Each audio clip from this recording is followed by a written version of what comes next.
Sejam bem-vindos a mais um episódio Porto aqui tão perto e hoje vamos falar da Igreja São Francisco.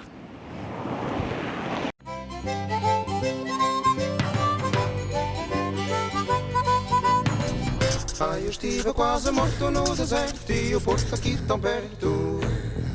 Ai, eu estive quase morto no deserto e o Porto aqui tão perto.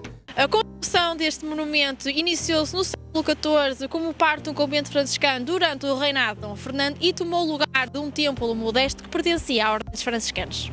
Os frades franciscanos estabeleceram-se no Porto no início do século XIII, tendo-lhes sido atribuído em 1233 um terreno para a construção da sua igreja. Querelas com o Bispo do Porto a respeito dos limites do couto e resistência das autoridades religiosas instaladas fizeram com que, durante o século XIV, as obras fossem sendo sucessivamente adiadas. A divergência obrigou à intervenção em 1244 do Papa Inocêncio V, que através da bula do Elentis Adcepimus confirma a posse do terreno à Ordem Franciscana. Iniciou-se então a edificação das fundações do convento anexo e de uma igreja primitiva mais modesta e da nave única.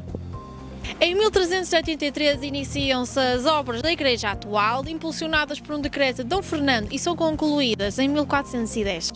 A nova igreja representou uma ampliação significativa do espaço anterior, agora com 3 naves em 5 tramos, transepto saliente e cabeceira tripartida cintada por contrafortes. O modelo planimétrico adotado é similar ao já ensaiado em inúmeros templos portugueses a partir do gótico mendicante do século XII. Uma característica regional importante é a presença dos motivos lacrimais decorados com esferas na parte superior da capela-mor, de influência galega. A estrutura da igreja não sofreu alterações significativas, sendo o melhor exemplo da arquitetura gótica no Porto. Durante o reinado de Dom João I foi realizada uma pintura mural referente à Senhora da Rosa, atribuída a António Florentino, uma das pinturas mais antigas intactas do país. Durante os séculos XV e XVI, várias famílias proeminentes do Porto tornaram-se patronos dos franciscanos, financiando várias das capelas laterais. Um dos exemplos notáveis é a Capela de São João Batista, construída na década de 1530 para a família Carneiro e desenhada por João de Castilho com motivos manuelinos.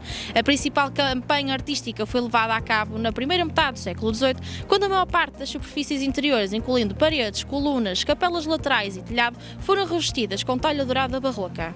Em 1833, as instalações anexas à igreja foram destruídas por um incêndio. O fogo teve origem num tiroteio das tropas miguelistas no final do cerco do Porto. Após o incêndio, o claustro em ruínas foi arrasado para a construção da Bolsa Comercial do Porto, um exemplo notável da arquitetura neoclássica do século XIX.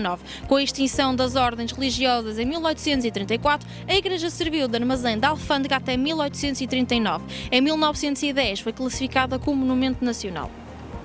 A Igreja de São Francisco ostenta uma fusão de arquitetura barroca e gótica e é notável pelo seu conjunto de talha dourada.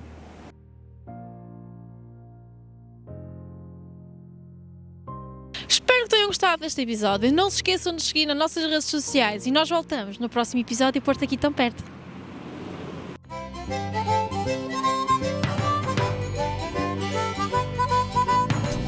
Ai, eu estive quase morto no deserto e o Porto aqui tão perto. Ai, eu estive quase morto no deserto e o Porto aqui tão perto.